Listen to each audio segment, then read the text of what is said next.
Hi friends, देखो आज आम सिमई उपमा करें। सिमईटा को प्रथम भाजी अल्प काढ़ी नहीं कढ़ाटा गरम हो गला। अल्प एवं तेल पकेबी। तेलटा गरम हो गला। अल्प मुझे जीरा पकेली। जीराटा है भूसा काटी रखी देखो पियाजटा हो गला। छोट छोट काटी रखी कंचा मटर को पकेली। अल्प हलदी अल्प लुण भाजी देती। पूरा सीझेबी टे खाली सॉफ्ट हम जमी या अल्प एक पानी दबा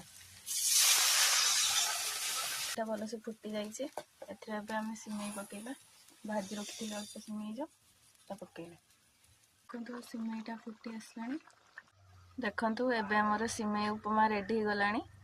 आपन को जदि सिमई उपमार रेसिपीटा भल लगी लाइक कमेंट और शेयर करूँ।